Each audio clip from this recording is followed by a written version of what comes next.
Assalamualaikum warahmatullahi wabarakatuh. Halo semuanya, perkenalkan nama saya Nesya Angelita, mahasiswa dari Universitas Yatim Madani, program studi Bisnis Digital. Yang saya hormati Bapak Irsan Maulana, Eskom MTI, selaku dosen pemrograman mobile. Sebelum kita masuk ke materi utama, saya ingin membagikan satu fun fact yang cukup menarik tentang React Native. Ternyata aplikasi seperti Facebook, Instagram, dan bahkan Shopee Payah Hijau menggunakan React Native dalam pengembangannya. Menariknya, React Native awalnya dikembangkan sebagai proyek internal hackathon di Facebook dan kini menjadi salah satu framework paling populer untuk pengembangan aplikasi mobile lintas platform. Jadi bisa dibilang dari iseng-iseng berhadiah, lahirlah teknologi yang sekarang dipakai jutaan developer di seluruh dunia. Nah, kita akan mulai dengan mengenali definisi apa itu aplikasi mobile React Native dan alasan dibalik kepopulerannya, lalu apa saja konsep dasar dan tools dasar yang harus dimiliki di awal instalasi aplikasi React Native. Kemudian kita juga akan bahas kelebihan dan kekurangannya serta perbandingan React Native dengan aplikasi mobile lainnya dan penutup sebagai kesimpulan. Jadi, kalau kamu tertarik masuk ke dunia teknologi, ingin menjadi mobile developer, atau sekedar ingin paham aplikasi yang sering kamu gunakan sehari-hari, video ini cocok banget buat kamu. Yuk, kita langsung mulai saja penjelasan materinya. Nah, pertama pengenalan dulu melalui definisi React Native-nya ya. React Native adalah kerangka kerja aplikasi mobile bersifat open source yang dibuat oleh Facebook pada tahun 2015. Ini digunakan untuk mengembangkan aplikasi untuk Android, iOS, web, dan WebP atau Windows yang menyediakan kontrol UI asli dan akses menu ke platform asli. Maka teman-teman bila ingin bekerja dengan React Native memerlukan dulu pemahaman tentang dasar-dasar dari JavaScript. Ya, selanjutnya apa saja alasan kepopuleran React Native hingga platformnya sudah sebesar sekarang? Alasan yang pertama, ini pengembang hanya perlu membuat satu basis kode untuk membuat aplikasi yang menggunakan sistem operasi Android maupun iOS, sehingga dapat menghemat banyak waktu.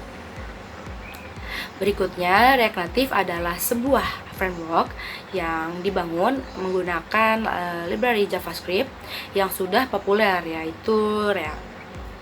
Dan alasan terakhir yakni penggunaan framework dari React Native dapat menarik minat para developer untuk mencoba meningkatkan kemampuan dengan mengembangkan aplikasi multi-platform.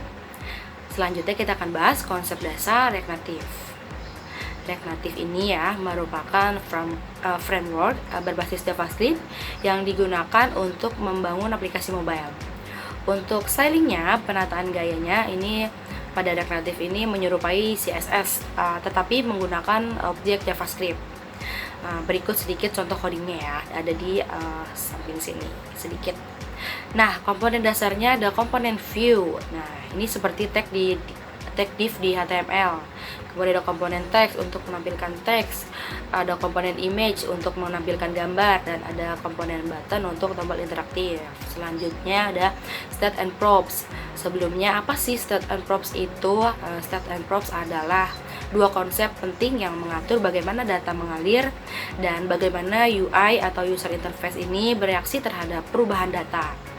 Nah, definisi dari state adalah menyimpan data lokal komponen atau data pribadi dan atau kondisi lokal yang dimiliki dan diatur oleh sebuah komponen. Contohnya, misalnya kamu mau like suatu postingan nih, ya saat tombol ditekan, jumlah like-nya akan bertambah. Nah, nilai like itu yang disebut dalam state. Sementara definisi dari props adalah properti yang dikirim dari komponen kemudian ke komponen induk.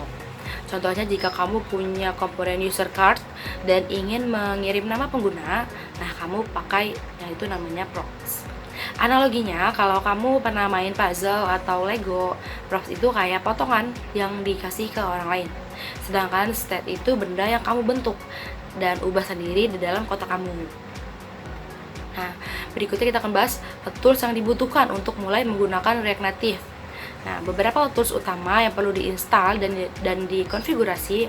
Yang pertama ada install Visual Studio Code, ya, atau bisa juga pakai editor kode pilihan sesuka kalian. Kemudian install Android Studio untuk Windows dan atur variabel lingkungan Android_home.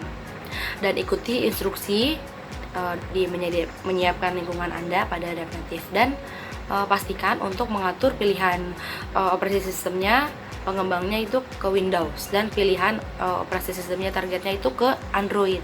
Lalu atur variabel lingkungan Java_home. Nah, ini adalah alat Gradle yang digunakan untuk membuat aplikasi Android dengan memerlukan persyaratan versi tertentu untuk Java SDK-nya. Nah, untuk menentukan versi yang didukung di Android, buka setting, ke build, lalu ke execution, lalu ke development, ke build, ubah ke tools Gradle. Nah, tulis jalur yang dipilih di drop down Gradle JDK. Kemudian atur variabel lingkungan Java_home ke jalur ini menggunakan langkah-langkah berikut. Yang pertama, di menu pencarian Windows, masukkan edit variabel lingkungan sistem. Nah, ini akan membuka jendela properti sistem.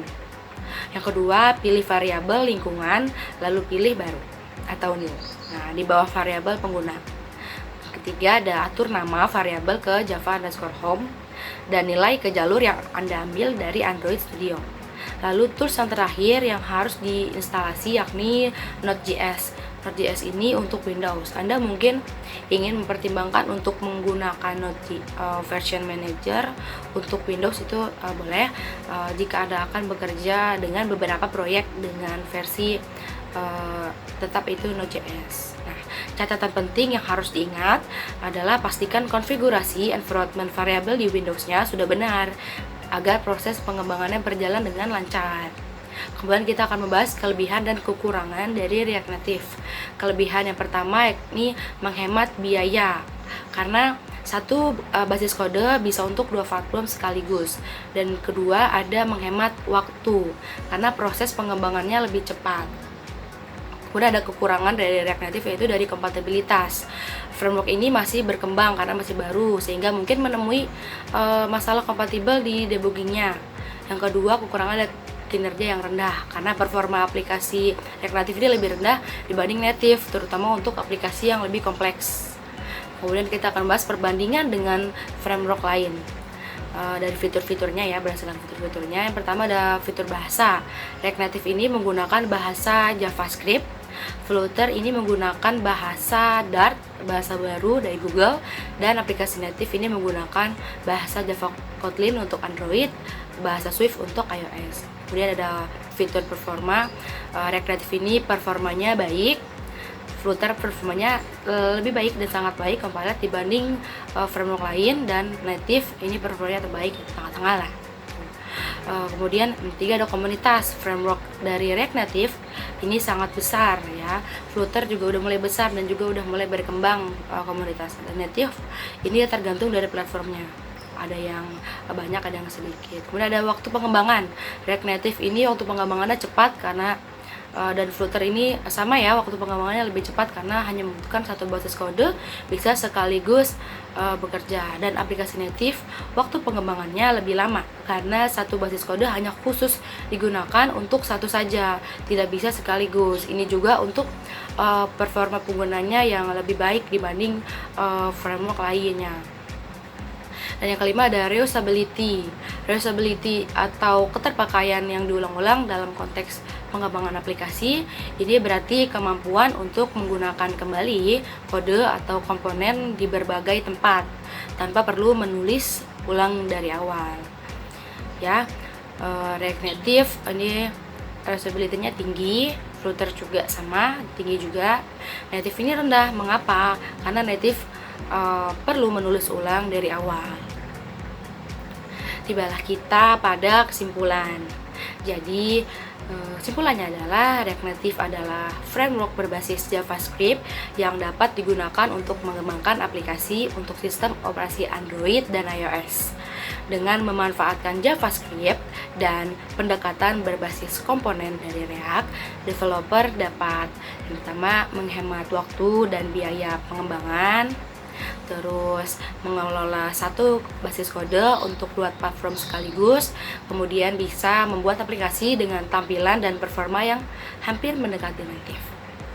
Namun, untuk aplikasi yang sangat kompleks atau membutuhkan akses penuh ke fitur native ini, pendekatan native murni ini mungkin lebih tepat. Nah, itu dia tadi pembahasan materi tentang React Native yang semoga bisa menambah wawasan dan mungkin juga bisa jadi inspirasi buat teman-teman yang tertarik di dunia mobile development. Dari awal yang sederhana di internal Facebook sampai jadi framework besar yang dipakai di berbagai perusahaan global, React Native ini membuktikan bahwa teknologi bisa berkembang pesat kalau punya potensi dan dukungan komunitas. Terima kasih atas perhatiannya dan semoga presentasi ini bermanfaat. Kalau ada pertanyaan atau diskusi, saya dengan senang hati terbuka untuk kalian semua. Terima kasih. Kurang lebihnya mohon maaf. Wassalamualaikum warahmatullahi wabarakatuh.